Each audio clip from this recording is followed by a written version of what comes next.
So it can be a little bit tough for a piece of media to really kind of stick with you. It feels like, at least in a couple of areas, like movies especially, and sometimes in TV, sometimes in video games, the standard of quality kind of goes down as the emphasis gets put on more, and you get all this like corpo shovelware that is meant to be consumed in the moment and then backed out the memory brain colon only a couple of minutes after you ingest it. And it felt really good for a movie like Godzilla Minus One to stick in the mind after I had watched it in the theaters, and to have to really kind of like sit with the movie the night after I watched it, and having so many thoughts and so many words about it that for a little while when I got out of the theater on Friday night, it was a little difficult to vocalize my thoughts on it. I don't want to belabor a point too much. What you've heard about this movie is true, for the most part. I don't want to repeat all of the same things you've probably heard from everybody who's talking about this movie. I'll go into a little bit more specifics about it, but yeah, what you've been hearing about this movie is pretty much true. Let's talk about what this movie is about, because like I said, there's a lot of stuff that's thrown out there. It is designed as in-the-moment entertainment, not really about anything, not about anything good. It's not strong enough to stick. Godzilla Minus One, first and foremost, what this piece of art is about is choosing to live, choosing to endure, choosing to be strong, even in the face of the bleakest, the darkest, the most hopeless point in your life. It's about the fact that life is worth living, that people are redeemable from their mistakes. It does get better if you learn to rely on your strength and the strength of the community around you. That's what this story is about. A lot of Godzilla movies and monster movies and movies of other more niche subgenres, they can sometimes struggle to grab hold of people who aren't fans of that subgenre, because those movies will often be about the spectacle and about the plot that contextualizes the spectacle. Monster movies, kaiju movies, it's a genre that I enjoy, for its fun factor, for its ridiculousness, and in the case of the original 3 eras of the Japanese Godzilla movies, the practical craftsmanship that went into the filmmaking. But, whenever someone says that Godzilla isn't for them, I get it. A lot of those films, American and Japanese, tend to rely on your enjoyment of the genre of films themselves, not really on their phenomenal structure, their impressive character work, of their impressive themes. Although, not gonna bash on Japanese Godzilla movies too much. A lot of them do have their set of merits. I don't think they're all just vapid subgenre films. I'm not going to say that. But a lot of them, yes, they rely predominantly on their title character, on the notion of the subgenre. And Godzilla Minus One doesn't rely solely on its title monster or solely on its subgenre and the fans of said subgenre, whilst simultaneously it does give fans of Godzilla plenty of the elements that are more blatantly appealing. So I'm going to go over some general plot and story stuff first before getting into spoiler stuff. So the movie revolves around Koichi Shikishima, a kamikaze pilot in the Japanese Air Force during the Second World War. He rejects his orders. War seems more or less lost. There's no real point in giving his life, so he chooses to live. This choice, as well as others, lead to Koichi being ostracized from his community when he returns home to Tokyo. He is also left PTSD-stricken, riddled with survivor's guilt. And for a little bit, he is completely alone with his shame, until he comes into contact with a woman named Noriko and a baby she carries named Akiko. And, by the sole fact that Koichi just allows them to stick around, Noriko and Akiko more or less become surrogate found family for Koichi in this moment where he has nothing. The firebombed wastes of Tokyo is in absolute shambles, and we spend a lot of time in Tokyo. I saw a couple of behind the scenes shots of this place, and it made total sense that this area was green screen, but I was kind of shocked that it was, just in like initial viewing of seeing it green screened, because I just felt so immersed into Tokyo. For a second, I couldn't fathom the fact that, they didn't just make a firebombed city for miles and miles and miles and miles. Because it felt so real, so lived in.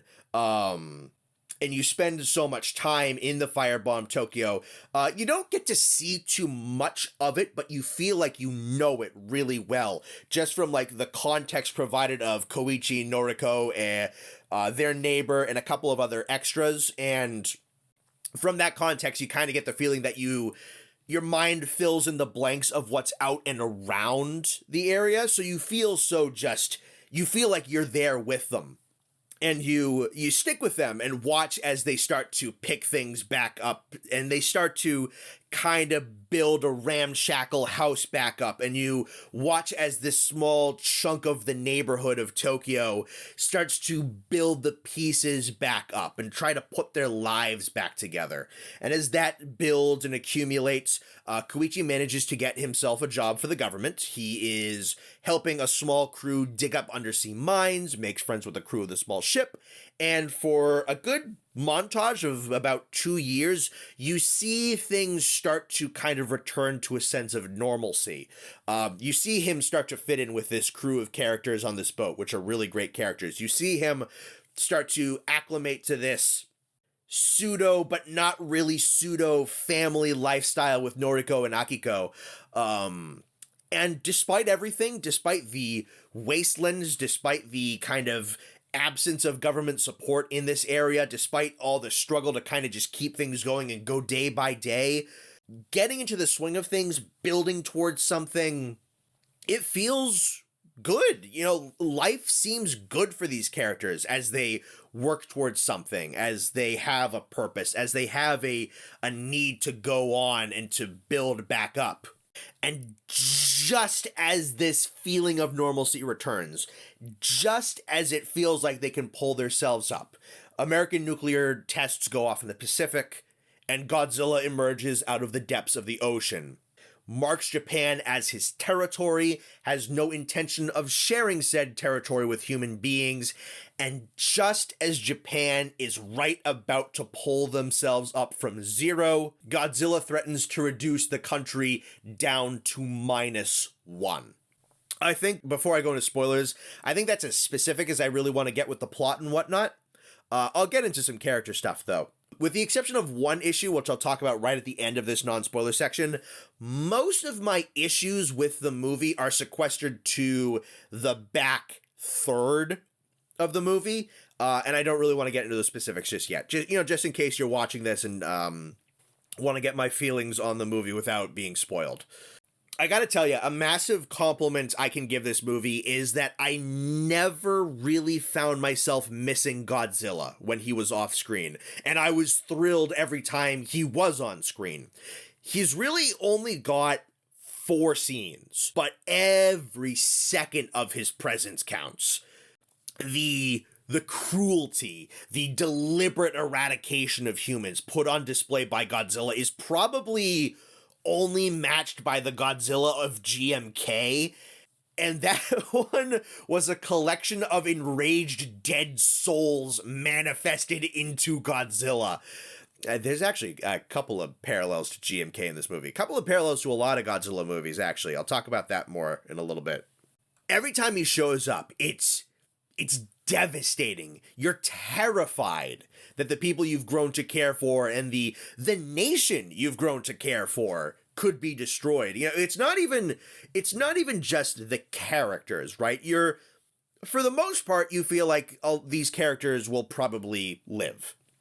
But as I said, you're so ingrained in this neighborhood in Tokyo, which kind of contextualizes everything that goes on in Japan. You know, you're focused on this one little chunk of the neighborhood.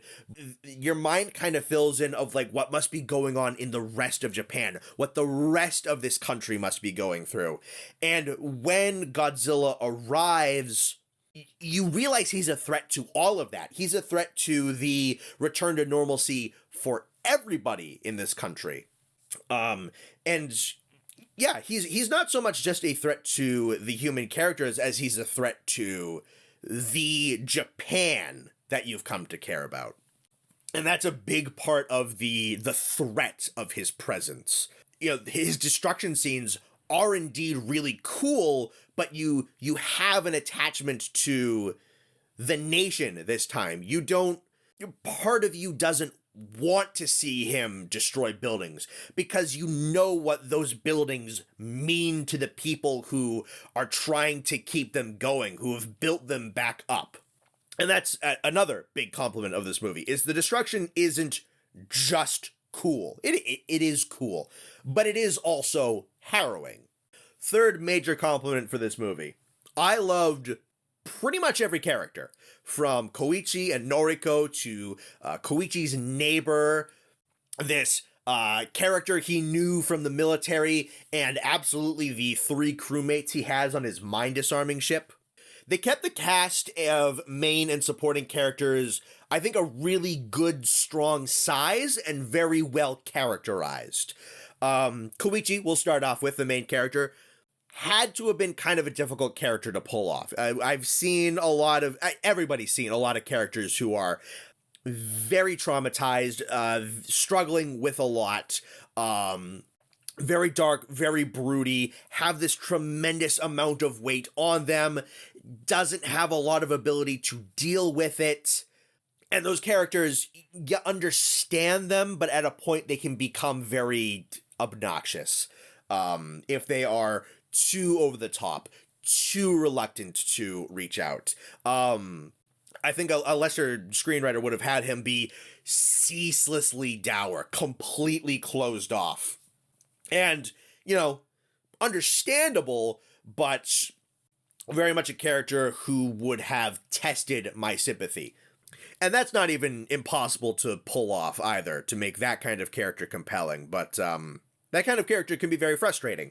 And it's really the supporting cast around him that are able to bolster him up. You know, he does have a couple of moments where he's antisocial, brooding, and angry, and you wished he was a little brighter and was engaging with the people around him a little bit. But, you know, you get what's hanging over his head. And it doesn't take him too long into the movie to spill his guts as to what he's been holding in. Simultaneously, it doesn't feel too rushed, because the movie does a good job of showing the passage of time, showing him gradually warm up to Noriko and the others around him, showing him settling into his job, showing him start to put a bit of a home back together. You know, he has a couple of moments throughout where he is happy, where he is kind of accepting this new life he's in. It's not dour, moment of confession, and then kind of lightens up a little bit. There's a little bit of like back and forth, ebb and flow with the character. It makes him feel human. He has a range of emotions besides just brooding until a pivotal scene happens, which makes him feel a little bit more realistic. And you know, when in a couple of moments where Koichi just kind of falls into anguish completely, I gotta give Rinosuke Kamiki, I believe is his name, his actor, a lot of props. He doesn't, it could maybe be accused as overacting, because it's very, very loud, very dramatic, but it's not, he doesn't play off the trauma or anguish or terror in a very like Hollywood-esque fashion. Yeah, it's very, very messy, very, very raw outpouring of just pure ugly emotion in these scenes of desperation. It doesn't feel performative. I think maybe like the best thing I can think of is, you know, you have a very dramatic scene in a movie, and a character like falls to his knees and like looks up at the sky, fists clenched, and screams, and as like the camera is panning out or whatnot. No, there's a moment in particular where he's just in like absolute anguish in what's going on, and it's just like these choking, like gasping screams, these like in shock and in terror and angry and sad, and it's just like these like gasping, choking intermixed with screaming, and that just felt like this, all of these emotions just getting like vomited out at the same time is what I mean.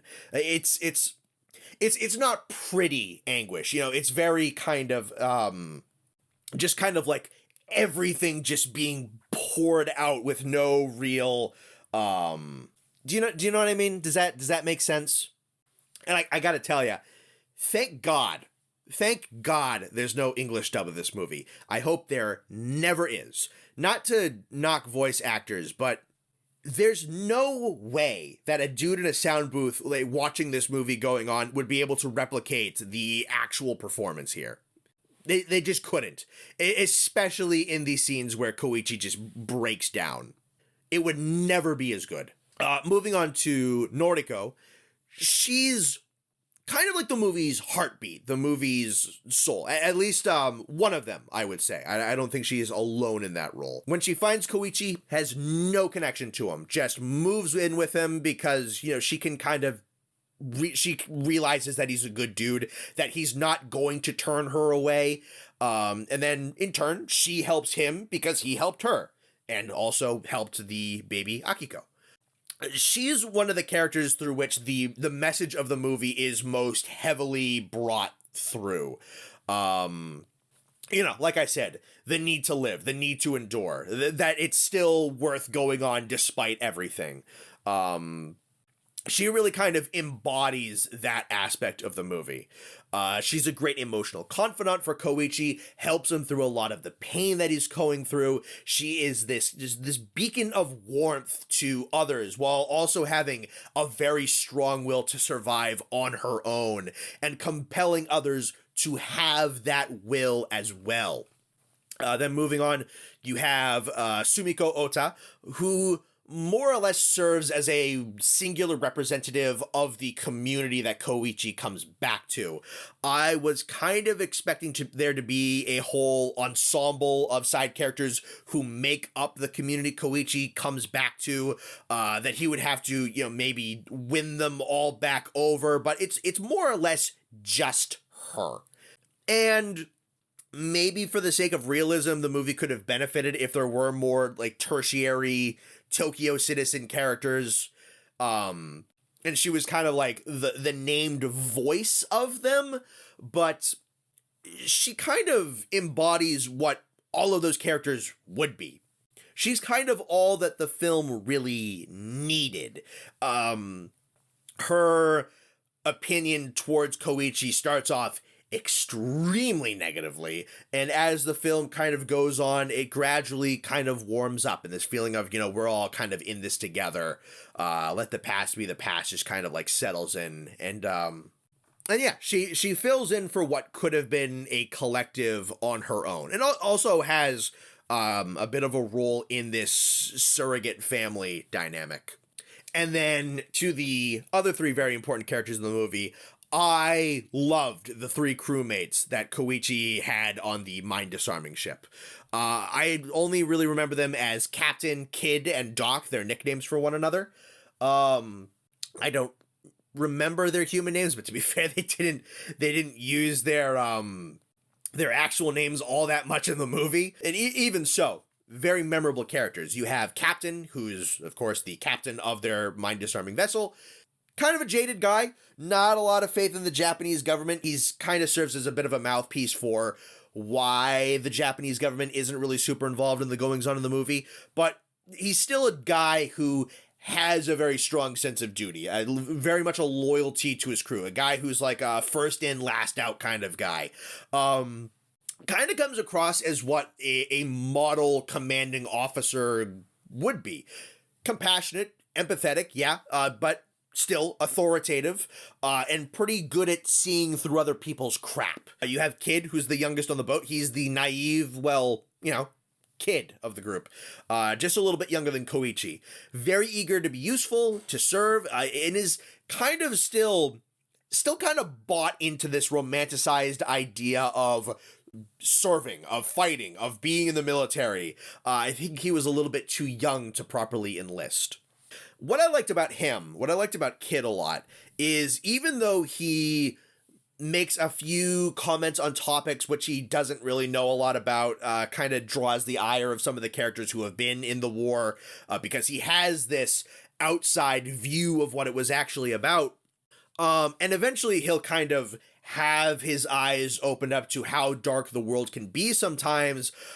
Even though he's seen Godzilla himself and what he can do, Kid's optimism and want to be useful and want to help never really goes away. He matures a little bit throughout the movie and wisens up a little bit, but is never really brought low and made cynical in order to have that maturity. And then you have Doc, and Doc might be my favorite character in the movie. He's not really like a jokey, snarky character, but he's a lot of the film's comedic relief, simply because his personality is amusing and endearing. I'd say he's probably the second character who is the heart of the movie, alongside Noriko. Has a lot to say about what the core themes of the movie is. And I think he probably has my favorite speech in the movie. And the other major character who is worth mentioning is a man named Tachibana. He's a mechanic who is with Koichi on Odo Island when Koichi first refuses his orders. Not too much to say about him without going to the spoiler section, except to say that I really like what happens with this character, though there's some framing around it that I didn't love. Excellent performances and excellent characters and excellent casting across the board. Very tight, small, strong cast that is characterized extremely well. I was attached to all of them. I felt for all of them. I didn't want to lose any of them. And this has been said a whole bunch of million times across the internet already, but it's legitimately impressive to consider that this was made for probably only $15 million when compared to the $250 million corpo shovelware that we've been getting this year, with effects works that actually tend to look worse than this movie. And even though Godzilla's not in the movie a ton, the effects that go into making him look, for the most part, pretty damn solid. And what's even better, what's even more impressive, is that the majority of his scenes are shot clear in the middle of the day. Sometimes they'll have like a little bit of smoke to obscure things a little bit, which is fine. A lot of shots of him just full out moving, attacking, breaking stuff out in the middle of the day. There's none of those, or very little of those uses of darkness or rain or clouds or smoke to hide CGI faults that some of the American Godzilla movies have been doing recently. Movies in general do have editing techniques to hide CGI faults. That's a crutch that this movie really doesn't use all that much, which is pretty great. And I would say that effects work for the most part, really, really good. I didn't notice a lot of shots of Godzilla where it looked fake. There's a couple of shots of Godzilla, especially one in the ocean, where there's like a close up on his mouth, and it looks like a prop. If that is CGI, it was really, really good CGI. I wouldn't be shocked if it was a prop, because it looked like physical objects interacting with water. And the only times, because I don't have the most trained eye for CGI faults, the only times I was like, yeah, that's computer generated, I think it was mostly with vehicles, honestly. And that makes sense. You want to probably make the monster, if you have a limited CGI budget, put it on the monster. That just makes sense.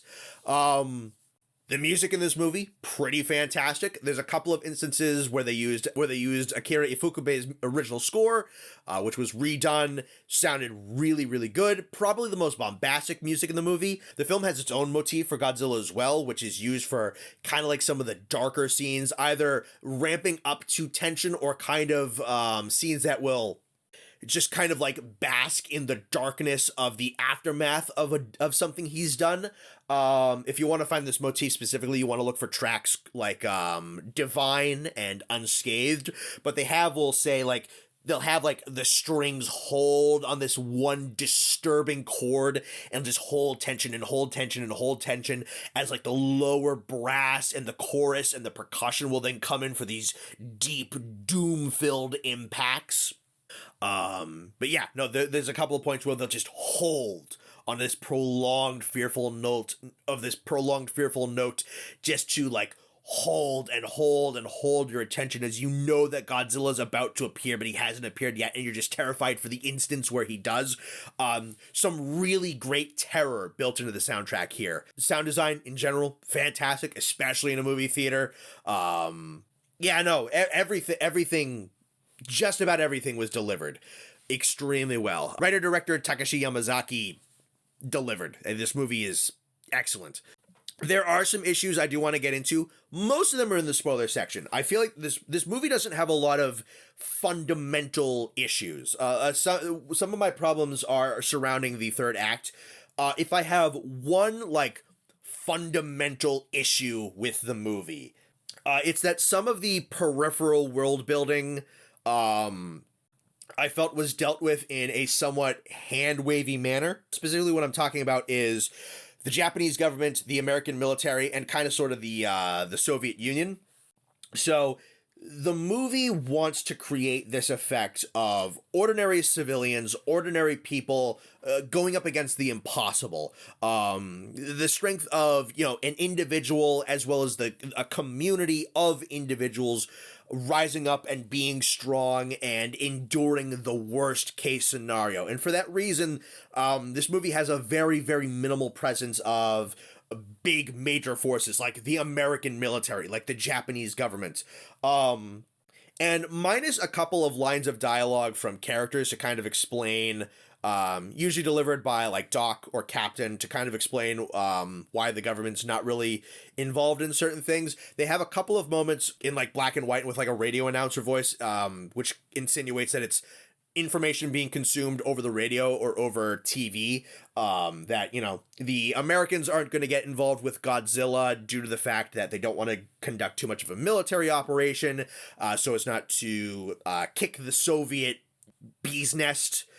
And it's noted that, the Japanese government kind of likes to keep things covered up, kind of like to play things on the low, is probably waiting to see what Godzilla does and is biding their time to make a move while the people suffer. There's a point about that made a little bit later on, which I'll talk about. I appreciate this movie wanted to keep itself kind of like small in scope in terms of like the actual world. And the choices it makes do serve to maintain that smaller scope of world building. And I appreciate that for the filmmaking. I think Takashi Yamazaki was kind of in a bit of a rough spot because in having these kind of hand-wavy lines lines of dialogue to keep these other factions out, what it does is it does maintain the kind of size and scope of the film that he wants, but at the same time, it kind of, as I said, it makes the absence of these other powers feel a little bit hand-wavy. There is no scene where an actor playing Douglas MacArthur is speaking to the Prime Minister of Japan, and going back and forth about the geopolitics of it and whatnot, and saying that, like, giving, like, specific examples as to, why they can't really get involved. What has the Soviet Union threatened? What are they scared of? Back and forth on the ethics of it. And that could have been those could have been really, really cool scenes that could have enhanced the fact that they were outside of the picture and could have really kind of, made it much more clear as to why these powers aren't really getting in on the fight with Godzilla. What you would have sacrificed in having those scenes, however, is probably some of the small scale and groundedness and connectivity with this certain small set of characters. So there's a give and take in this choice. You would have had to have compromised one to have the other.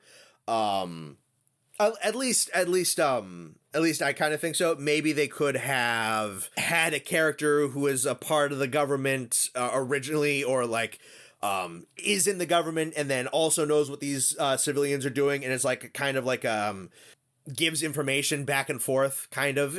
This wasn't impossible to do, but yeah, no, these bigger, more powerful entities in the Japanese government, in the American military, are kind of kept outside. Not a ton of the minimum context is given as to why they're not as involved as they probably should be in the events of this movie. And I think that's probably the only like fundamental issue that this movie has. Everything else, I think, is some framing and some goings on within the end of the movie, and that's kind of it.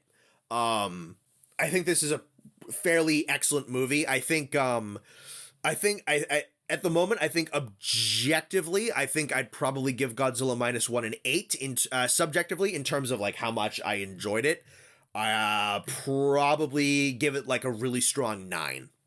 So from here, going to talk about spoilers a little bit more specifically. Just going to go down through the movie, just kind of beat by beat, talk about the scenes, the specifics of the scenes, what I liked about them, and, you know, some of the issues that I had with them towards the end. So this is where I'm going to get into spoiler stuff. Koichi lands on an airstrip in Odo Island, this kind of remote little military base, you know, barely a military base. It's a strip of dirt and one little building and whatnot. This is where the Tachibana character is introduced. He's a mechanic for the Air Force. He and a whole bunch of others have a little garrison going on Odo Island. Koichi lands his plane, claims that there are issues with his plane. He cannot fulfill his duties.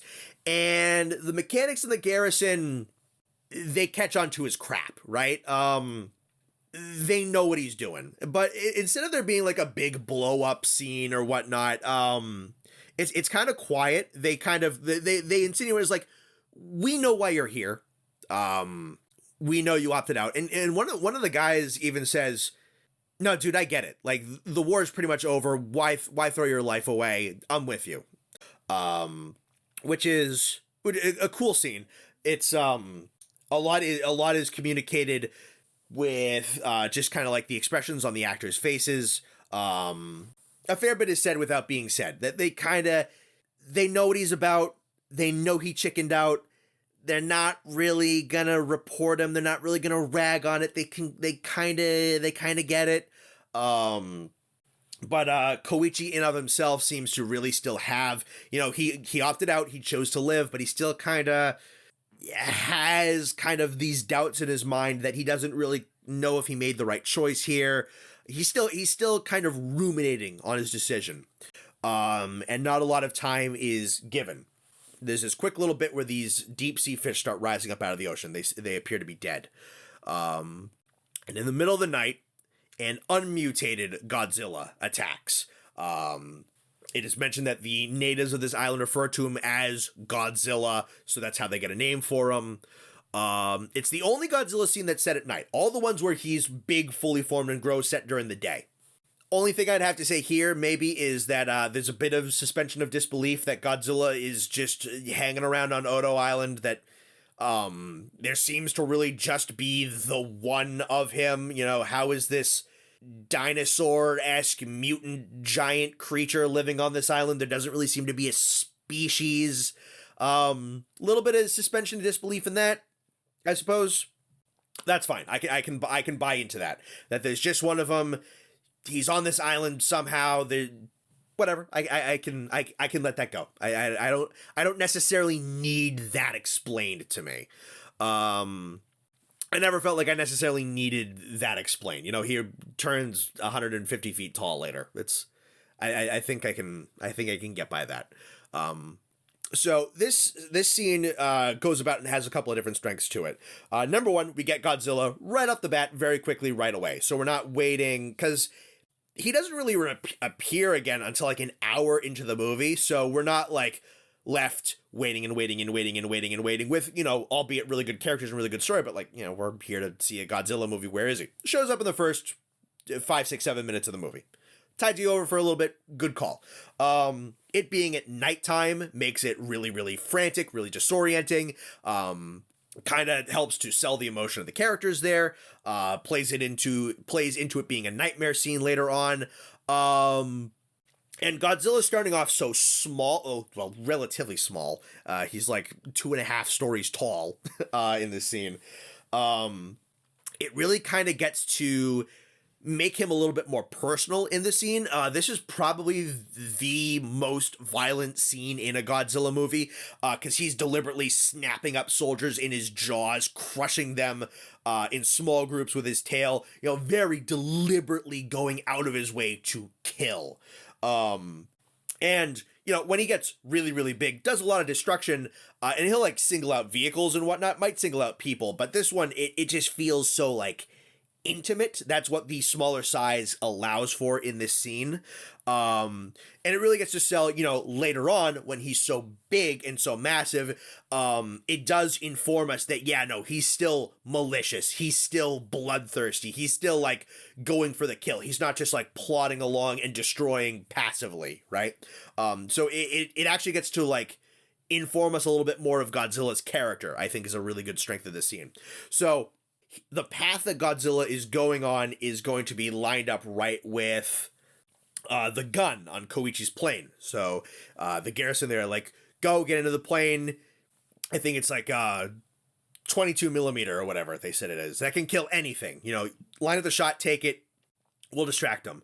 Koichi gets in the plane, freezes up, chickens out, can't do it, can't fulfill his duty again. And as a result, with the exception of Tachibana, the garrison is eliminated. They're all dead. When Koichi wakes up the next morning, Tachibana is understandably absolutely livid that Koichi froze up, because whether or not the gun would have indeed killed Godzilla, you know, maybe it would have.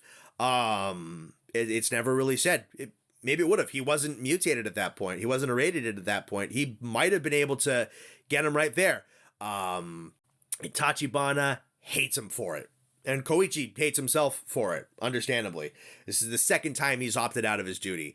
There's a brief bit on like a boat ride home as they're being taken back, and I believe Tachibana has these like photos of a lot of the garrison members that were lost and just thrusts it upon Koichi. You know, you're gonna live with the fact that you indirectly killed these people. Koichi gets back to Tokyo, and it's shambles. There's not a lot of people. There's a fair bit of people. There's a collection of people left alive. And you can, as I said earlier on the non-spoiler section, you get really ingrained in this one little section. You can bet that there's a couple miles of scattered little communities just like this. It's just nothing. He goes back to the site of his house. The parents are nowhere in sight. And this is where we are introduced to Sumiko Ota, who is played by Sakura Ando. So she is a former neighbor of Koichi, and in this moment, there's a really great just cascade of emotion throughout Sumiko Ota's face. There is this initial shock at seeing Koichi alive. There is this relief at, you know, seeing someone she recognizes, seeing someone alive after everything. And then the realization kind of just like creeps in over her face that Koichi was supposed to be a kamikaze pilot. He's not supposed to be alive. And then it goes into disgust that he didn't fulfill his duty. And then it goes into projecting upon him the fact that she lost her children in the firebombing of Tokyo. That if Koichi had done his duty, if he was just one of however many other pilots, if he did his job, maybe the firebombings wouldn't have happened. Maybe his was the plane that would have meant that the Americans would have backed off. And she projects all of that rage onto Koichi because he's there, because there's some rationale behind putting it onto him. It is irrational, but you do get it, and she'll come around eventually. Eventually she will know that it is irrational to put that on him. But in the moment, in her grief, in her shock, that's on Koichi. That's where her hatred just kind of, it has to go somewhere. Sakura Ando, the actress who plays it, goes through those emotions really well and plays off. She's just kind of like, as that kind of grief just like settles back in, and she's just like staggering around, lost and shocked at everything. She plays it up really, really well. I was very captivated by her character in that moment. So, as I said, she's kind of a stand-in for the whole community. There's no like mob of characters who shame Koichi and cast him out and like kick him out to the curb and out to the outskirts of the ruined Tokyo. There's nothing like that, which is kind of what I expected to happen, because I knew about the disgraced kamikaze pilot plotline going in. So I was kind of surprised that there weren't more characters like her. But as I said earlier, she's kind of like a one character fits this whole kind of community idea. And then her character will evolve to be something else as we go. Koichi's alone, ostracized, more or less. This is where we bump into Noriko. So she's running from a crowd being called a thief, probably stole extra food because she's caring for this baby named Akiko. Leaves Akiko with Koichi, dashes off. A little while later, Koichi opts to just keep Akiko with him, can't really bear to just leave this baby unattended. Walks off to just kind of like, doesn't really know what to do with the child, but isn't going to abandon it. Noriko comes back into the picture once Koichi's like out of the sight of the public. Very immediately, Noriko is characterized to also be an outsider from the rest of the survivors, like Koichi is. She can also tell that he's a good guy because he stayed with Akiko despite having, no reason to in this very, you're in it for yourself type of situation that they're in right now. And it's brought up, all three of them are orphans of war. Noriko's parents are gone, Koichi's parents are gone, Akiko's parents are gone. And Noriko knows that Koichi isn't going to kick her or Akiko out, so she just opts to move in with him despite him trying to protest. But yeah, no, he's not gonna throw him out. Doesn't have the heart to, because Koichi's a good person fundamentally. So in that exchange, we learn that these are both, just good people who, despite the situation where you would be forgiven for kind of just abandoning your neighbors to their own dealings and like being in it for yourself, they opt to stick with one another and work with one another and build this home up together with one another. And it characterizes them as moral, good, neighborly, caring, empathetic people just right off the bat. It's a really good quiet scene for these two characters. And this is where time starts to just tick by. We go from 1945, and we'll go through a couple of montages that will take us into 1947. So they start to rebuild Koichi's old house. They start to really kind of create a home for themselves. Sumiko reappears. Originally, she's kind of giving Koichi guff, is like, oh, so you want to play hero now? Like, you think that's going to excuse what you've done? I call crap on it. But as it kind of goes, she kind of like settles back in, or she kind of just realizes, okay, this isn't an actual thing. Koichi's not really a piece of crap. And it's never said overtly, but it is implied through just like the actions of the characters that, Sumiko doesn't really blame Koichi for the deaths of her children. That was projecting her rage onto the closest thing that had some rationale to project onto. And as she sees that, she's taking care of Akiko, she's taking care of Noriko, that this is a good person, and that these are two people who have no idea how to take care of a baby. And she had, I believe, she said 3 children. So in this like surrogate family, but not family, but totally a family, she kind of stands in as an aunt type character, someone who actually knows properly how to take care of Akiko and is able to fill in when Koichi and Noriko aren't there. and is able to tell them how to make sure that this girl grows up healthy. And she does. We see that this home starts to get built. They start to kind of clean themselves up a little bit. Akiko grows up healthy, thankfully. Koichi's still kind of resilient on being in this kind of like father husband role, because he's not Akiko's dad and he's not Noriko's husband, but this like family dynamic is there whether he wants to admit it or not. But for the moment he's still kind of reluctant towards it. And a couple years passed, things start to get back to normal. Koichi finds a job working for the Japanese government as a minesweeper. Bit of a risky job. There's mines all over the Japanese coast left over by the war. And someone's got to clean them up so that boats can go back in the water. There are magnetic mines left by the Americans in the ocean that are especially difficult to get around. And someone's got to go out there and get rid of them. And this is where the themes and main point of the story get really introduced. Because Noriko doesn't want Koichi to take that job. Going out into the ocean and sweeping for mines is risky business. And she doesn't want him to take that unnecessary risk. That's kind of what this movie's going on about, is, not throwing your life away just because you think you have to. Why throw yourself away? And Koichi kind of stands for him. Is no, we need the money. The government's going to pay us pretty well. They pay a pretty good down payment because the job is risky. I kind of have to do this. And Noriko doesn't want him to do it due to the risk factor, which is the first, as I said, the first time where we're really kind of getting into what this story's about. He takes the job and I believe this is where Noriko talks about, she made a promise to herself that she was going to keep on living for herself, for her lost family, for Akiko, that she was going to keep on going. And she wants Koichi to make the choice to keep on going, to keep on living, and doesn't want him to willingly take another job that is potentially life-threatening. But the money's good. The work needs getting done. The money is needed. So Koichi kind of has to do it.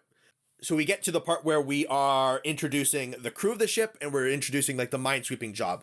This little collection of scenes, loved them. What they're able to establish character-wise, what they're able to establish for the job itself, is done super duper well, in my opinion. They explain, why we use these wooden boats, because they're magnetic mines. We explain, how this minesweeping job works, how it works in tandem with the other minesweeping boat, what the roles are for the people on the boat. They only need so many people, so that's why the boats are kind of small. They explain and then demonstrate the actual job of the minesweeping really, really well. That, captains the ship. You have Doc and Kid, which manage a lot of the functions of the boat, and then you have Koichi, who's the sharpshooter that once they dig up the mine, he blows them up from a distance with a gun mounted on the back of his boat. And they establish all that, and they simultaneously establish the characters. They establish Captain's, his grudges with the government, but they establish his composure, his natural authority very, very well. They establish that Doc's more upbeat, fun personality. Koichi starts to fit in pretty well with him, though he does take issue with Kid's very false perception about the war. So the chemistry is initiated extremely well between the four of them as they start to build up this dynamic, as they start to get a feel for their personalities, as they start to fit into their roles of their jobs, get acclimated to their own personalities, learn what they're about, come together as a unit to do this job. So it establishes all of this very, very well. This is where we hit just a bit of a montage as Tokyo starts to repair itself a little bit. The minesweeping job is going well. They're starting to make a little bit of money. Akiko is growing up healthy. Koichi has the crew of his boat over for dinner. A very, very pleasant sequence that shows that, now that we are in our situation, now that we know these characters, now that we know that the setting that they're going in, now that we know the point of zero that they've started at, as we see them grow, as we see them kind of like set into normalcy around their situation, we see, you know, optimism in these characters, that things really can recover, that we can build these homes up, that this job is doing good, that this job is paying, and keeping food on the table, that, you know, as these coworkers aren't just coworkers, but, you know, they're friends. There's still a hesitation towards the family dynamic. You know, Koichi doesn't want to be referred to as dad by Akiko. But things are going well. And it's this great status quo that's set up, and it is rife to be threatened and ripped apart. Noriko wants to help out even more around the house. You know, she wants to contribute. She gets a desk job in the city of Ginza, which is being repaired. It seems to be like one of the focal points of the recovery done by the government right now. It seems like that's kind of where their focus is. So Ginza's being built up pretty well. I also don't have historical context on whether or not, you know, that was attacked. You know, it's in a pretty good state of recovery. There's like full jobs and office buildings being built in there. So she settles in, she gets that job. Sumiko will take on the role as like Akiko's aunt and caregiver, which effectively then brings her into the found family dynamic, as Koichi's just like settled in and going about on the minesweeping business. And then it just cuts out, and one of the few points I was talking about where they kind of cut away from the main focal characters, and atomic testing goes off in the Pacific. And there's a flash and a roar, and that tells you that Godzilla has been irradiated. And then there's these news broadcasts that large American ships have been attacked off the coast of Japan. Something is sinking them. It is revealed to be a massive, massive creature. There's video footage of just the dorsal plates that this thing is out there attacking boats.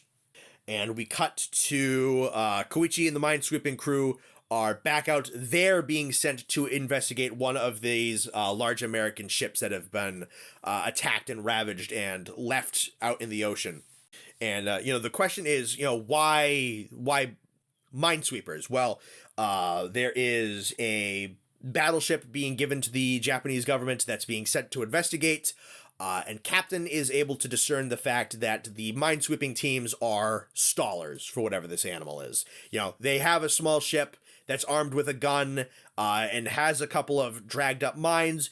Maybe they can do something to stall this creature and probably die in the process while this bigger ship with the bigger guns rolls up. And this is something that's going to come like back around a lot later. The fact that the Japanese government has deployed these tiny little wooden minesweeping ships with these 4-person crews out to go out and stall this thing that is like destroying major American warships.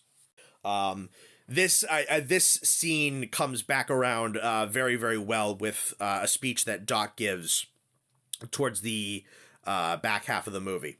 But as they're discussing what's going on, Koichi sees the dead fish, dead deep sea fish rise up, the same that he saw on Odo Island when Godzilla attacked the first time, and he knows what this creature is. He knows that it's Godzilla. He knows that it's back. He knows that it's alive. And he's like, we gotta go. We need to leave. We need to evacuate now. The crew's like, well, we have a job to do. We have to do this thing. What are you panicking about? What are you talking about? And then just this Godzilla, this Leviathan, grabs the other minesweeping ship, which is full of characters that we never got to know, but it's their other, like, half of their job, just gets capsized, just grabbed, pulled under, gone immediately. And to that, Captain's like, nah, never mind. We don't have to do this job anymore. We're leaving. And there is, I would say, probably the most harrowing scene in the movie is the boat chase. Very, very indicative of Jaws, where you have just like the top half of Godzilla's head coming up out of the water, his lower jaw is still submerged, and you just see lines and lines and lines of dorsal plates going back behind him. just pursuing. Their boat's barely able to keep up. They drop a couple of their collected mines back at him. Doesn't do anything. Barely scratches them. They fire off the gun off the back of the ship, barely scratches them. They have a cool plan, and this is the shot I was talking about, where it's like, I could imagine this is a prop because the CG looks so good, but they drop a mine off of the back of the ship desperately. It just kind of like lands and just kind of gets hooked and stopped in Godzilla's mouth. And just the shot of Godzilla's lower jaw with the mine bouncing around it and the water flowing and just like sloshing around in his jaw, like that looked real. If that CGI, holy crap, that's good CGI. Mines in the mouth, again, very, very Jaws. Koichi takes a shot, fires the mine, blows off a chunk of Godzilla's face. He just kind of lays there in the water. And this is where they pull a little bit of Godzilla 2000, where, they don't call it this, but in Godzilla 2000, it is Regenerator G1 is the name of this ability. So that's what I'm going to call it, because that's what it is. We've never seen it quite like this. So it's established in Godzilla 2000 that his cells can rapidly regenerate and reconstitute themselves. But it's a cool thing, like in Godzilla 2000. It's not really shown on Godzilla himself too much, more just kind of like an explanation as to why he can regenerate. In this, it is very blatantly shown on Godzilla how Regenerator G1 works, where like chunk of his face is gone. He's got like an eyeball that's just been seared off, and like his head turns back on, and you watch like his scales reconstitute over his face and his eye reform. And it'll be very often compared to Wolverine, but because it's very blatantly Wolverine like in this movie, but it is something he's always been able to. It is something he's been able to do. If you didn't know that beforehand, and the chase is back on, and it's like, all right, that didn't work. We're dead. And this is where the American-landed battleship comes back in. Is like, awesome. All right, this is gonna deal with him. Doesn't. It doesn't. This is, it's able to kind of like fend him off a little bit, because Godzilla is able to take damage fairly effectively in this movie. Doesn't do enough. So he's able to like get up on top of the ship, starts like ripping chunks out of it, starts ripping into him, takes like a full salvo of gunfire right to the chest, gets knocked off the boat. And they tease the atomic breath in this movie, in this scene, where they don't give like the full display of it, but you just see like the blue glowing on the spikes, and then it's like those underwater detonations you've probably seen footage of atomic weapons, where there's just like this burst of light underwater, and boom, the ship is obliterated, no trace left, no nothing, gone. And anyone who is on board that boat is destroyed. Godzilla needs time to reconstitute after using his breath, as is established. So Koichi and his group is able to kind of get back to shore. And this is where it's like, all right, Godzilla's in the water. He's making his way towards landfall. And this is where Koichi really kind of like melts down and spills his guts a little bit, as Noriko is able to really kind of pull it out of him. And he lets it out that he was supposed to be a kamikaze pilot. He was supposed to die for his nation. He saw Godzilla on Odo Island before it was irradiated. He had a shot. He froze. He didn't take it. And he just feels like everything is his fault. And the survivor's guilt and the grief and the self-hatred and the PTSD on display by Koichi is heart-wrenching to watch. The performance is extremely well done. And being that warmth, being that light in the movie, Noriko reassures him, it's not your fault. You didn't kill those people. You chose to live. It's not a sin that you chose to live. It's not on you that you froze up in this moment of terror. Not all of this is on you. extremely just well done emotional scene, especially like the parts where Koichi feels like his PTSD grips him and like tries to rationalize it, like he's living in a nightmare, or that he died in the war and this is hell. Like, is he actually alive even in this moment? Did he even survive? Is this a personal hell that he deserves? Which is the whole scene is heart-wrenching and really just solidifies how good of a character Noriko is. So Koichi's left to stew with that. I believe the following day, Noriko goes to work, which is her desk job in Ginza, and Ginza is where Godzilla makes landfall. And this is, this is the big scene, right? This is where he makes landfall. This is where he attacks the city. Fantastic action sequence where he just lays waste to Ginza. Comes up out of the ocean. The original Ifukube music plays. And as I said in the non-spoiler section, you grow attached to the country of Japan, right? You grow attached to the people here. You grow attached to the context of the situation that they're living in. In seeing what Koichi and Noriko have to live through, it contextualizes what probably everyone has to live through. So when you see people die by the dozens to Godzilla, every single time you see it, every single time a tail crushes a group of people, or a footstep causes a quake that throws a whole bunch of people up into the air, there's that kind of like feeling in the gut every single time it happens, because like they're not props to be destroyed as so often they can be in a lot of these movies. You understand the context of these people, and every time they die, there is the monster movie thrill, but there is also the tragedy and the terror and the harrowing nature of the action. So it makes this scene far more brutal to see these people be killed like this. There's a scene where you have like a news crew up on top of a rooftop.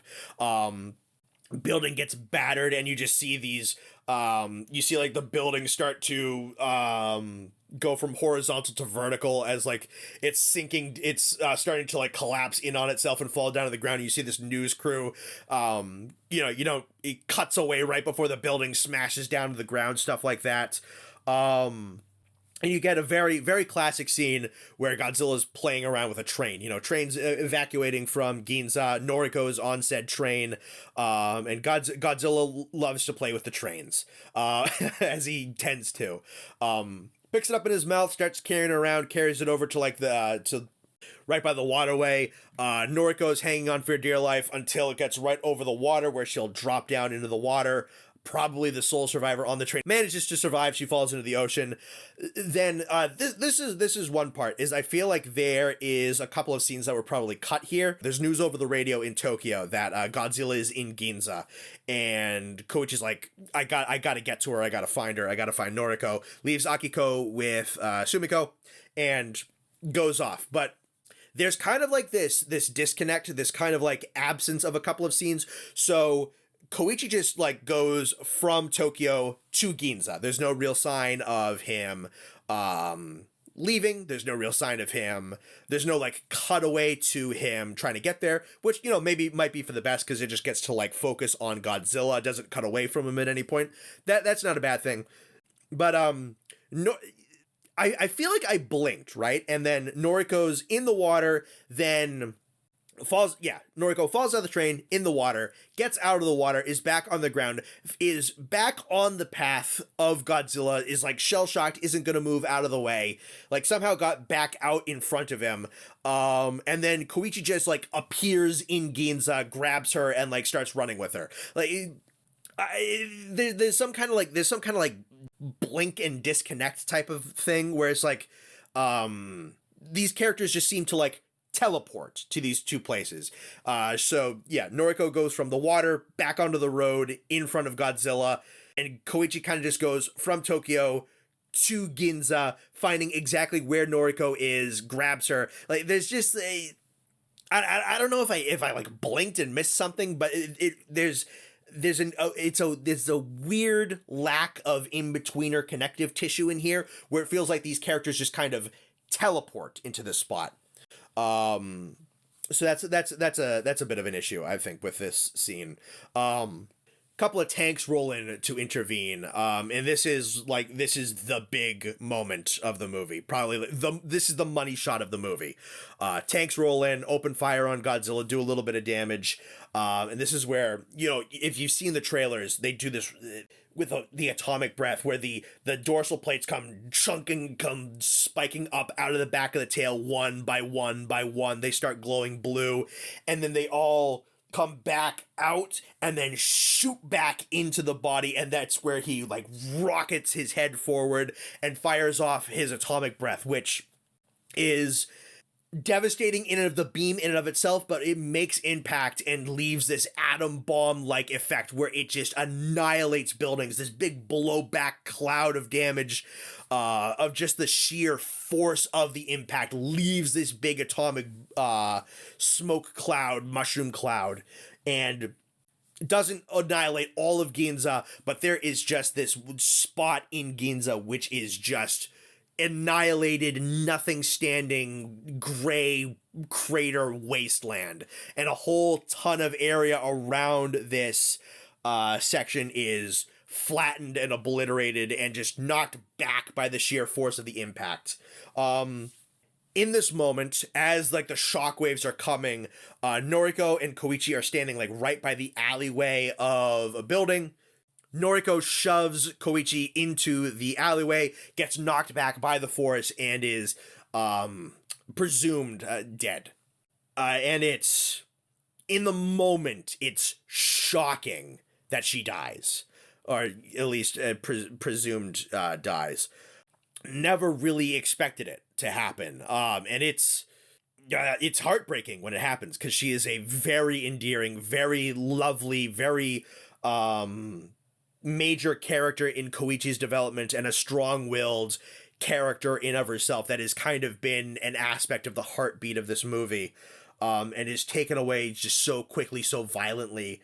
Koichi's stumbles out of wherever he is and just looks for her, but it's just miles, several hundred feet of just blown back debris. At least she's gone. And this is the scene I was talking about, where he just breaks down fully, and it's these choking, crying, screaming, angry, just gasps of emotion pouring out of this character in the face of Godzilla, who revels in the death and the destruction that he has caused, and just gazes up at the mushroom cloud of his power and roars more or less in triumph, which is an excellent visual.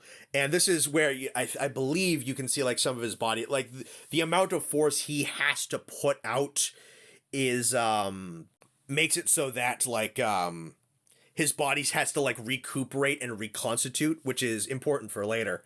But yeah, this is the scene. This is the lowest point. This is the lowest point for the characters.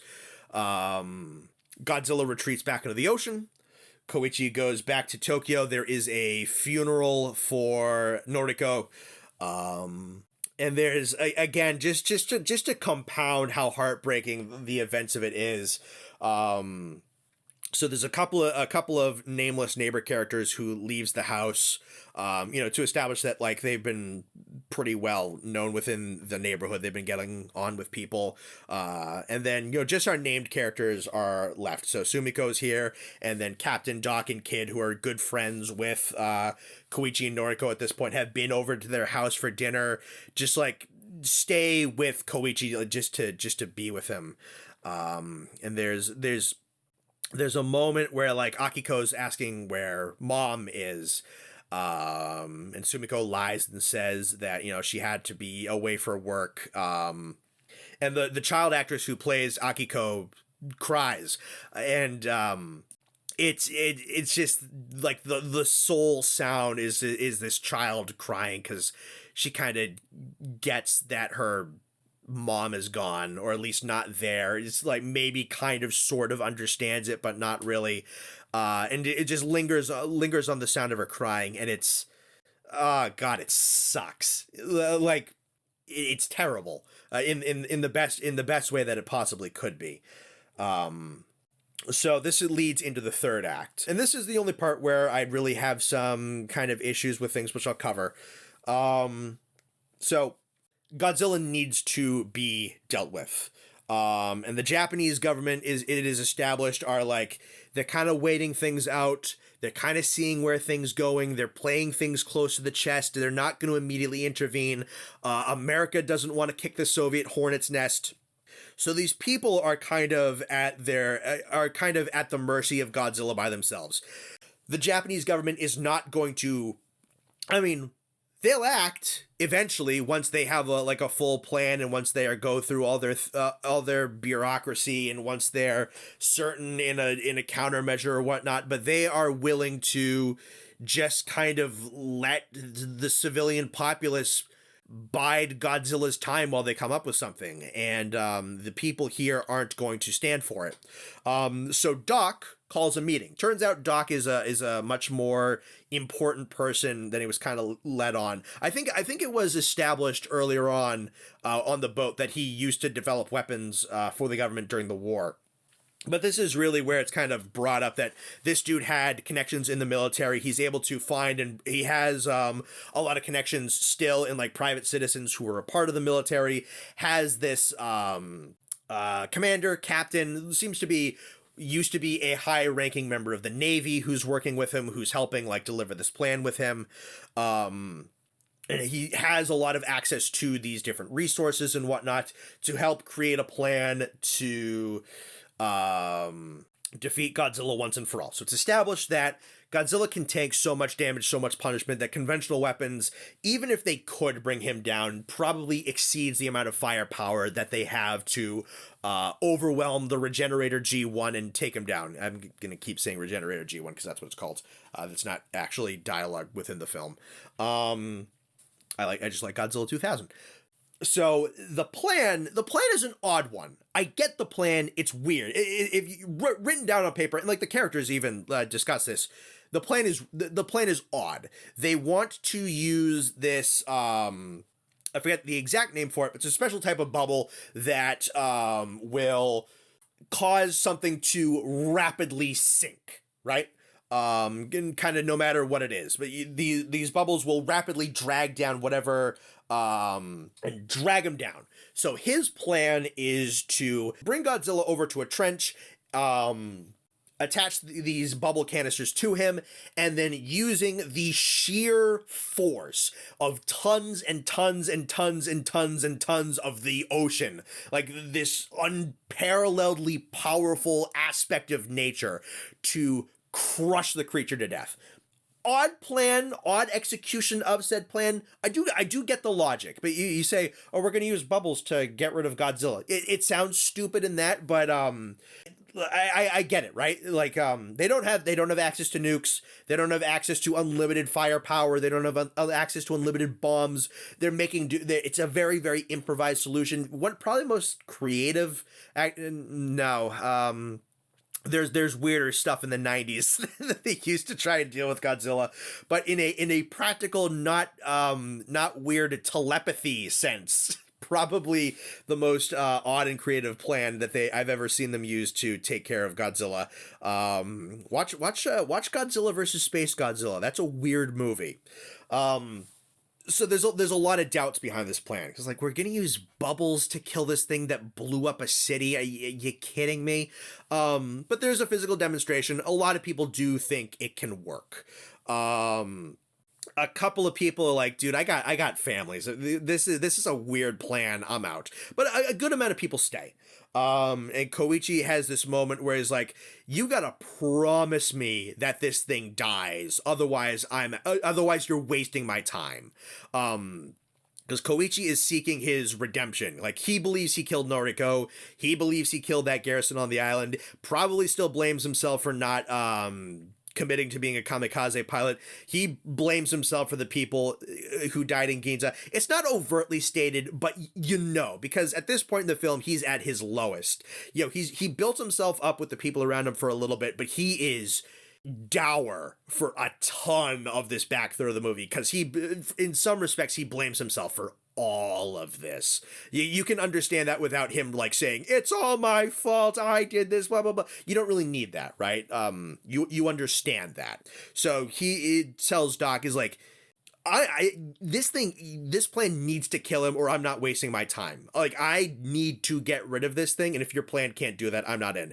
And Doc is originally like, well, this is the best we got. It's not necessarily a guarantee. People start to kind of waver off, and then Doc's like, no, it's gonna work. It's gonna work. And there's a scene, probably my favorite scene in the movie, which encapsulates a lot of what this movie's been talking about. It's kind of taking like the higher up heads of the mission, like Doc and Captain and this like naval officer guy that they have, who's kind of like heading up the mission and has like access to the boats that they need, and a couple of other guys. And Doc gives a speech that really kind of like encapsulates the whole movie. Talks about like the nature of World War II, and how as the nation got desperate, they threw everything in the kitchen sink to try and repel the Americans. In a world before drones, in a world before robotics, that especially meant people. The idea of the kamikaze is a screwed up thing that they promised honorable deaths to these young men who died, who threw themselves with planes full of explosives into battleships full of other young men. That the nature of the war, and of war in and of itself, is sacrificial to the young men who are a part of it. That the soldiers, the fighters, the people on the ground, they are numbers who, all of that matters is that your numbers don't give up before their numbers do. It doesn't matter how many of you have to be destroyed for that to happen. And that swings back around with the fact that these little wooden minesweeper boats that were armed with like a couple of picked up mines and a fairly high caliber gun were left out in the ocean as stallers and as bait for Godzilla, until they got like the real battleship pulled in, which was they don't even really like call back to it, but it's kind of like an early introduction of this core concept and idea, that which made me really appreciate that scene in retrospect, even more so than I already did. But Doc wants a plan where we're gonna do this. We're gonna get rid of Godzilla. We're gonna save ourselves, and we're gonna do it with a plan that doesn't warrant, or that doesn't necessitate dozens and dozens and dozens of young men dying. We're gonna do this in a way where people get to live. This is a plan where everybody goes in, gets to come out, gets to go home tomorrow, gets to see their families again. Which, if you want to be like cynical, you could say, oh, that's very, very, very, you have your cake and eat it too. But it's a very, I loved this scene because it's, we can do this and not sacrifice ourselves if we don't have to. We don't have to lose ourselves and give up absolutely everything for the sake of tomorrow.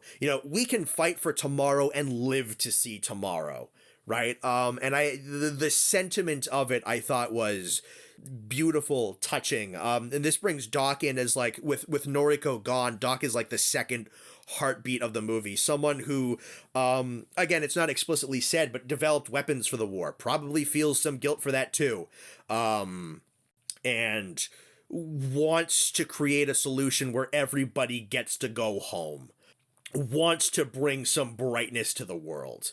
And I thought this sentiment, this scene, this speech was very, very beautiful. It made me love this character, idealist or no. And there's a bit where Kid, the more naive character, he's up and he's like rearing ready to go, and Captain says, "No, you're not a part of this. You're too young."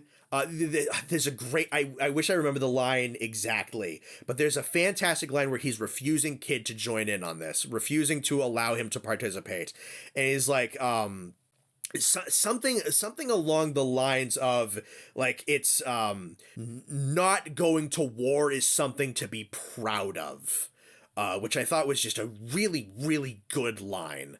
Whereas they leave Kid behind in the dark, just like calling after them, saying, "I want to help, I want to participate, I want to contribute, whatnot." Which is a really good scene for all those characters. I love these characters. And Koichi goes up to Doc. I might be telling this a little bit out of order, the whole like planning phase for it. So I apologize if I'm telling it a little bit out of order. It's been a couple of days since I've seen this. Koichi goes up to Doc and he's like, if I can get a plane, then I can distract Godzilla. I can. Oh, right. It's so that they have a better. Because the plan rests on them getting Godzilla over a trench. Okay, but how do you get him over the trench? Well, the coach is like, you give me a plane, I can get his attention. I can lure him to the trench. It's like, okay, cool. So they have like this experimental plane that was not yet fully developed. It's like in a shed somewhere. It's discarded, a prototype that never fully saw combat. It's like, well, we have this plane because a ton of the military has been decommissioned, but it's not airworthy. Like, we need a mechanic. Because he's like, I know a mechanic. I can get a guy, and he desperately wants Tachibana, the surviving mechanic from Odo Island, the man who hates him. And Doc's like, we don't have a lot of time. I can get you another mechanic. And he's like, no, like it needs to be this guy. Like symbolically, it needs to be this guy. Doc's like, all right, if you can get him, you can get him. So Koichi goes on like this little quest to try and find Tachibana. Can't find him. Looks like this guy doesn't want to be found. So Koichi deliberately tries to antagonize the guy and sends out these letters to try and provoke him, saying that like, I believe it was saying that letters that like what happened at Odo Island, I think was, the dude's fault. He's like deliberately trying to piss this guy off as much as possible so that he'll come try and find Koichi and beat the crap out of him, which he does. When Koichi gets a chance to talk, he's like, hey, you blame me for everything. This is my fault. You want to set things right and you want to get me back for what I've done. We have a plane and I have an unfulfilled duty as a kamikaze pilot. You finish this plane, I can set everything right and I can do what I was supposed to do. Which kind of takes Tachibana off guard. And it cuts away from that, and it cuts back into Tachibana has a couple of crew members with him. They fix the plane up, and they're like counting down like the hours till Godzilla is said to come back, as Japan has effectively been claimed as his territory. So Godzilla's on his way back in. And they're getting all the preparations ready. They're loading up the boats and whatnot. And then back at the hangar, there's kind of like a minor thing set up. It's one thing that I think is framed very oddly. Like the plane is loaded up with explosives, and Koichi's sitting in the cockpit, and he's like being gone over how things are gonna go with the plane, how it works, and everything. And he says it's funny. Part of me still wants to live, and Tachibana says, so did all those guys on Odo Island. And he shows him this little lever by the control panel, and then it kind of cuts. Godzilla comes ashore. He's seen attacking a farm. They need to get him back out of the ocean. The boats are going out, and they're getting in preparations where they need to go. So Koichi takes the plane, gets his attention. There's a couple of cool shots where he's like dive bombing near Godzilla, and it'll get like really, really close to his head. He's like snapping at it like a dog trying to snap at like a frisbee going through the air or whatnot, trying to get at him. Lures him out in the ocean, lures him out into the trench. And Godzilla sees these warships coming up on him, and these warships are all like tied up in ropes and whatnot to be set on like autopilot. These boats and also like the tanks from earlier were kind of ones where like, these. I saw this movie with a buddy. Is like, these vehicles kind of look like these are Blender assets being brought into the movie, which I kind of agreed with. These boats looked a little fake. And so this is bait. There's nobody on these boats. So there's like a kind of a fake out cut because they show like Doc and Captain and a lot of the other like naval officers and crewmen and private citizens on a couple of boats. Then you see these boats out in the ocean. You see Godzilla like charging up an atomic breath, and then it cuts right before the breath goes to these ropes being used to like automatically steer the boats so that they're completely unarmed. They're bait. He fires off the breath, explodes those boats, big shockwave out into the ocean. But the plan here is to bait the atomic breath because they establish that the atomic breath has a cost and a detriment to Godzilla. Not only does it need to be recharged, but it kind of exhausts him, kind of wears him out. He needs to reconstitute his body, which is it's a cool mechanic to take into consideration. So as this is happening, Koichi's flying in whatnot, and there's he's flying around Godzilla and whatnot, and he's communicating back with Captain and Doc and the naval commander on the board of the ship, and they're like, all right, no unnecessary risks, no nothing. We got him in position. We need to like get everything situated, and we're like, we're all coming back from this.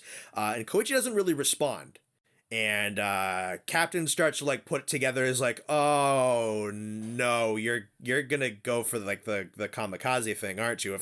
If things go sour. It's like he's screaming at him to try and like get his attention, but Koichi cuts comms.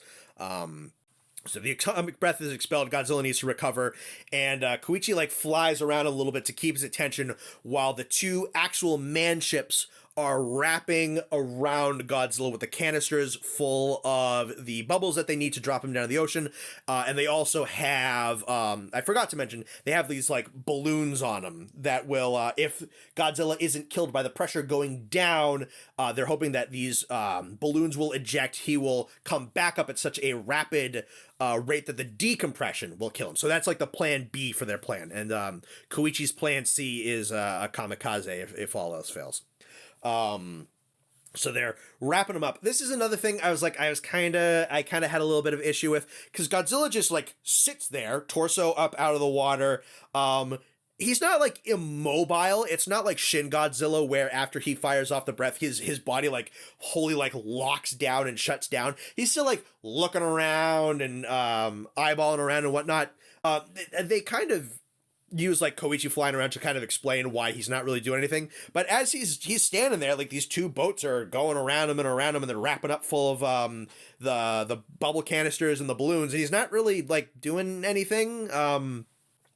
Doesn't really seem to pay them any attention. Either he's so big and so powerful that he barely notices, or he's just like, I don't know. It kind of felt like he sat there and let it happen a little bit. And that felt a little bit odd to me, because again, he's not like immobile, he's not like comatose from his breath, he's recovering from it. I feel like he probably could have just like moved. I felt that was a little odd.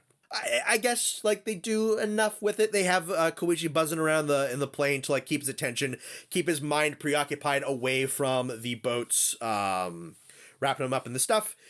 They get that successfully off, and they shoot him down with the bubbles. It works. And they actually did like a really cool shot where they show he goes down, down, down, down, down. And as he like hits that certain pressure point, his whole body like goes rigid, like instant rigor mortis. So the actual like the pressure is doing damage, but not enough damage. So like, all right, plan B, we need to activate the balloons. We need to get them up.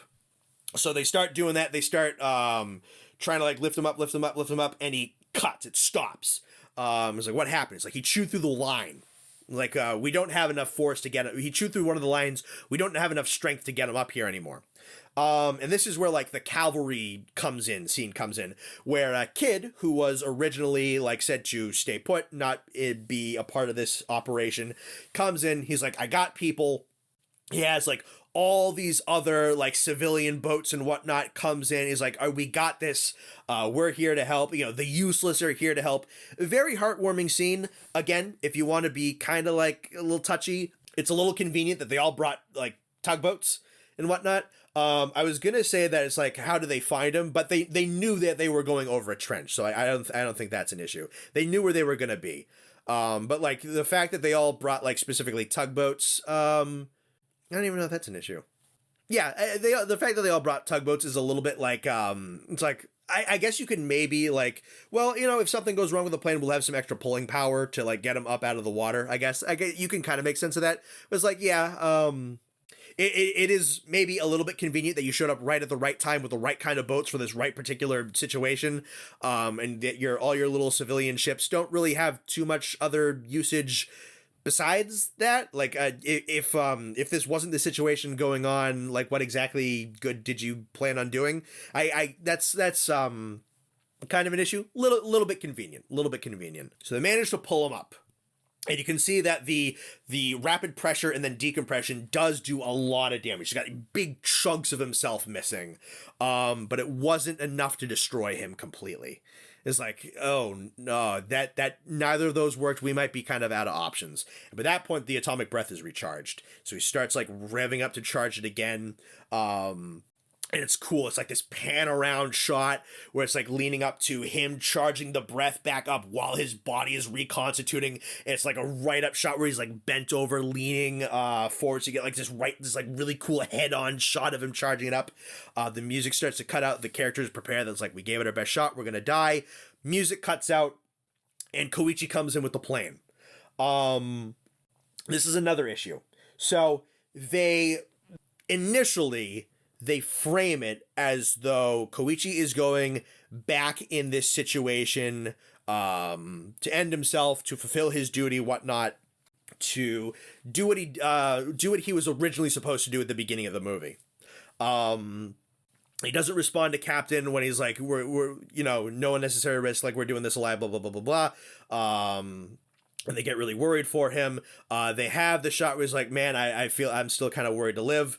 I kind of still want to live. And then they do make the little call to like the little handle there. And this wraps back around to the speech that Doc gives, where he's like, he's talking about like, the boats weren't built particularly well. Soldiers were put out on kamikaze missions with planes with no ejector seats. And you can rationalize like, oh, okay, that's an ejector seat. Like, that's a cool call for it. What's weird is the line that Tachibana gives, where he's like, Koichi goes, it's funny, I part of me still wants to live, and Tachibana is like, so did those people who are on Odo Island. When I was like looking at him very sternly, but he built in ejector seats because he doesn't want, he's kind of like put the past behind him too.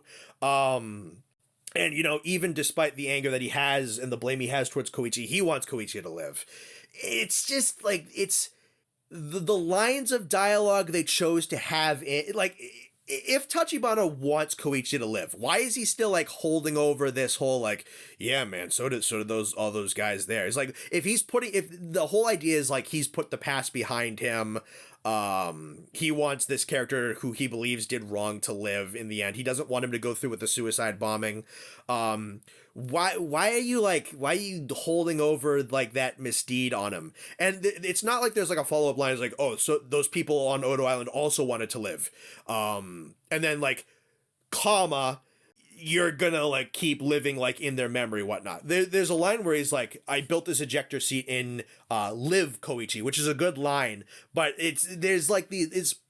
the way things are kind of like structured and framed is like Tachibana is like apathetic towards him, wants him to die, wants him to fulfill the mission, and then there's filled in context where it shows that he doesn't want him to live, and like, but if you like combined those two scenes together, I don't think the through line, like the emotional through line of Tachibana's character makes sense, right? Because one scene he's presented to be resentful and angry, and the scene that provides context doesn't really like backtrack on the part where he is angry and resentful. Do you know what I mean? But the fact that he too is a character who is able to put his past with Koichi behind him, that he too wants everybody to come out of this alive, that he too like wants Koichi to live, is very impactful. Like the bit where like Koichi rams the plane and he ejects, and there's a call over the radio that's like, oh, we can see him, we can see his parachute, and Tachibana like collapses in relief and like cries over it. Very, very good scene. I'm saying that just like the pre-context scene is just like, it's it's tailored in such a way that it doesn't leave kind of that it's weird to explain. I'm sorry if I'm not doing a great job explaining this, but like I guess the best way to do it would be so to kind of like retell the scene as if it was like one thorough thing.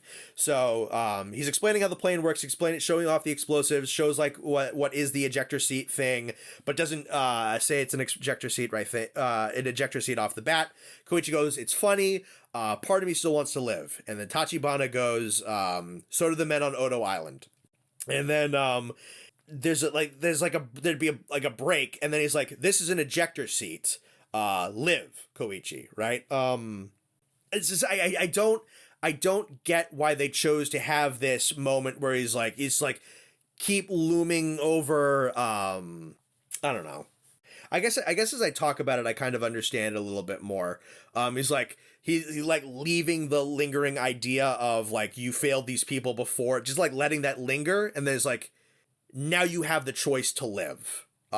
You have the choice to live where those men died. You have the choice to like kind of like keep going and like let the death end with them is essentially kind of like the point. Now that I talk it out in my head, I think it's still framed a little odd, but now that I like talk it out a little bit more.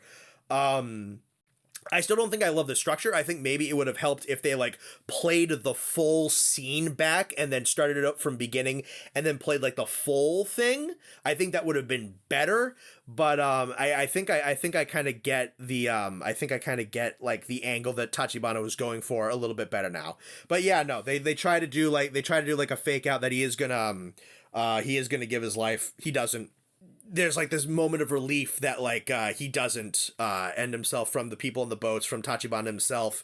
I even forgot to mention that there's this bit where like Koichi leaves money with and Akiko with Sumiko. It's like he's going there to end his life. He believes he's going to end his life. And leave the girl like completely orphaned. And Captain has this line, was like, "Don't you dare orphan that girl," or whatever, which is again very powerful. And Koichi can't answer that. And I think the intention behind that is Koichi is still like, even though he knows there's an ejector seat, he's still grappling with the idea of using it.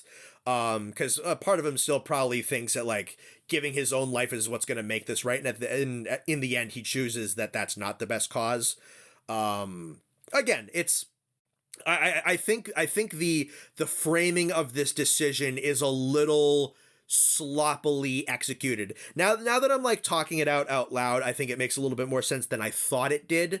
But yeah, I do think the execution of this idea was a little shoddily done. I think it would have done better if it played the whole scene out with Tachibana and Koichi in the hangar back again and gave like the full conversation. I think that would have been a little bit better, because as I said, it leaves off on this point of like contention and resentment and anger, and then fills in a spot that's much more touching and reassuring and reaffirming the thematics of living. And the again, the connective tissue, I don't think, between those two bits is not particularly strong. That's my issue with that bit. So Koichi ejects. He lands the plane in Godzilla's mouth as he's charging up a final blast to wipe out everyone on the boats. The bombs detonate, the atomic breath backfires, and in this very beautiful sequence, like the blue atomic light comes pouring out from Godzilla's body as his body crumples down into chunks and falls away into the ocean. And it's not like a big celebration afterwards. It is kind of like it's a serious moment of like of recognizing survival and a salute to Koichi, who saves everybody's lives in the last second, and made it so that the mission was a success and that everyone did get out of it alive. So it's kind of it's kind of like this mixture of happy and somber at the same time. They all come back. And as they come back, there's a telegram for Koichi, at a hospital, And this is if ever people say like I have like one big issue with the movie. I had a couple of things like the world building with the Japanese and the Americans, and a little bit of the framing of like the final idea. This is the big thing, is that Noriko is found alive and is in a hospital bed. The scene itself is heartfelt and touching and tear-inducing, as again Koichi's actor just acts his heart out. Seeing this woman alive, this woman that he loved but never really got the chance to say it, that he thinks he was responsible for the death for, to see her alive is he breaks down in joy. A very, very tear-jerking, very lovely scene in of itself in isolation. The problem is, how is she alive, right? And there's two things. One is that she somehow just like some way in shape or form, like she wasn't so close that the force just did a good amount of damage to her, didn't kill her, which is very improbable. The other potential issue, cause there is like this pan around shot to like this little black mark on her neck. It's a little hard to see because of her hair, but there's like this little black mark, and it's kind of indicative of like radiation poisoning, of the black rain which rains down in the aftermath of an atomic explosion. But there's a theory going around that like somehow she too, by being in close proximity to Godzilla, probably in like the train sequence, that she too was irradiated and somehow developed Godzilla's healing factor. That is more sensible as to how she arrived, but that is very shark jumpy, that there is a zombie Noriko. I don't know. I wouldn't like that if she contracted Regenerator G1 from Godzilla. I would not, and that she like reconstituted out of being like a smeared patch of blood on the pavement. I think that'd be pretty. I don't know if I like that. That's a little too weird. That's a little too shark jumpy. The other one is improbable, that she just like wasn't killed but was just like knocked away, but it's less stupid.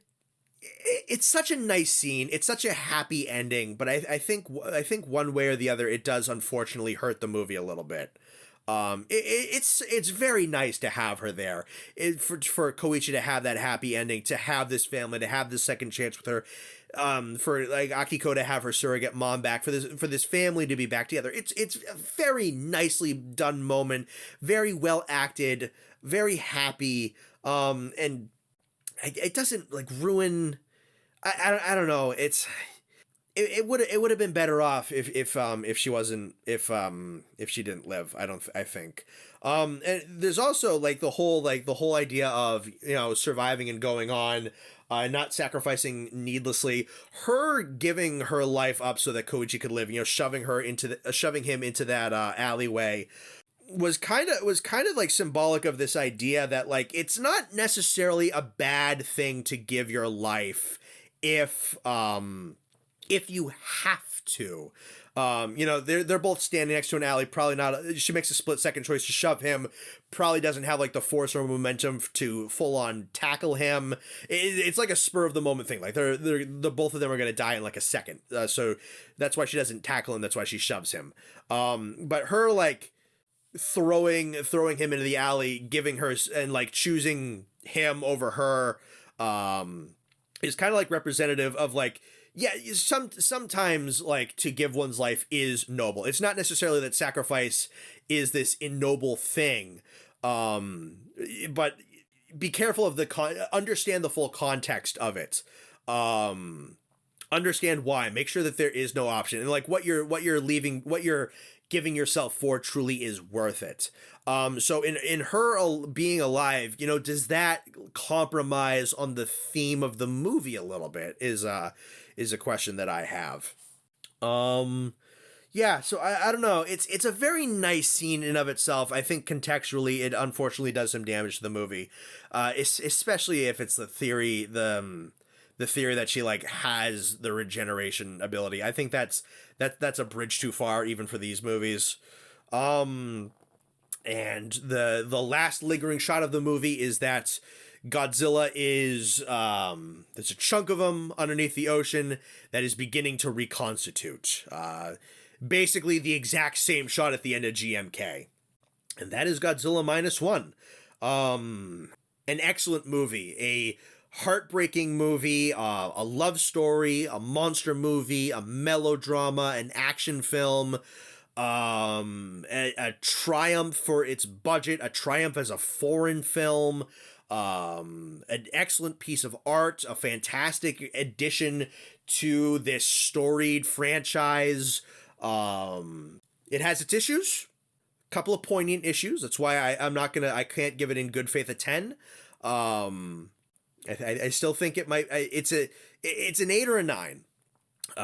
Again, some odd peripheral world building. I don't think Noriko should have been kept alive. And there's some odd framing with Koichi's final moment. And that's about it. Excellent characters, excellent story, profound, heartfelt, excellently executed themes, great sound design, great music, great effects, fantastic budget, great scope, great investment into the world. I adore this movie. Is it the best? I'm not. Is it the best Godzilla movie? I'd have to watch 1954 again. I think it's better. I think it's better than 84. I think it's better than. I think it's a little bit better than Shin. I think it's better than GMK. If it ain't number one, it's number two. If it ain't number one, it's number two. I think that's for damn sure. Of the other Godzilla movies that are within my top 5, top 10, it's better. It's definitely better than all of them except maybe 54. I need to watch 54 again. It might be a little bit more enjoyable than 54. It's a little bit more heartwarming than 54, but 54 might be a better, just like more tightly put together movie. I do think it's a little bit more entertaining than the original. I think in terms of pure entertainment value, it might be my favorite. But in terms of raw, objective quality of filmmaking, it's number one or it's number two, I think. Wow. Yeah, man. Loved it. If you haven't seen it, go see it. When it comes out, if you can, I'd say buy it, own it. It's a great movie. It's a great Godzilla movie. This dude, Takashi Yamazaki, did his research. There's so much Godzilla in this. And so much just heart in this and so much characterization. The dude did his research. I've read interviews with a guy talking about how much he loves these movies, and it shows how much he just honors this franchise. There's just so much taken from these other movies. It follows the exact same Godzilla structure as 1954, where you have the attack on the island, then you have the attack in the water, then you have the attack on the mainland, and then you have the final plan to get rid of him in the ocean. But in a much more bright light. Like GMK, you have how evil and how malicious Godzilla is, and you have the shot of him reconstituting at the bottom of the ocean, and you have a character who is probably irradiated, marked for death, being reunited with a loved one. Like Godzilla versus King Ghidorah, or like Godzilla versus King Ghidorah in 1991, you have a shot, you have a scene of a smaller, pre-irradiated Godzilla fighting and killing soldiers on an island. Like Godzilla 2000, you have the Regenerator G1.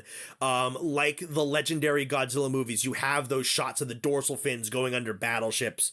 There's re-editions of classic Ifukube scores, including the main theme of 1963's King Kong versus Godzilla. There's so much Godzilla in this movie, and in so many cases very, very cleverly recycled for the purposes of this movie. Like Godzilla 1984, there's tensions between the Americans and the Soviet Union, even though this one has much less of it than 84 did. But so many ideas packed in from this franchise, recontextualized and like realigned with the own ideas of this movie. It's a beautiful homage to the franchise. It is a beautiful film in its own right. I can't wait to get this thing on Blu-ray 4K something blah blah blah by physical media. Yeah, I can't wait to own it. I can't wait to get a nice surround system someday in the future too, and like really watch this, because nothing's ever gonna be quite like watching this in theaters. Holy cow! Yeah, man. I read somewhere online that Takashi Yamazaki would like to do a sequel. Hearing that he wants to do the sequel makes me happy. If because that tells me that he has an idea of where he wants the story to go, the characters to go, to the themes to go. So hearing that like the dude who wrote and directed this movie wants to do another one, that gives me hope. If it was like a knee-jerk reaction from like Toho that like, oh, this movie did super duper well, like greenlight a sequel, I'd be apprehensive to that because this movie ends in such a way that this could be done.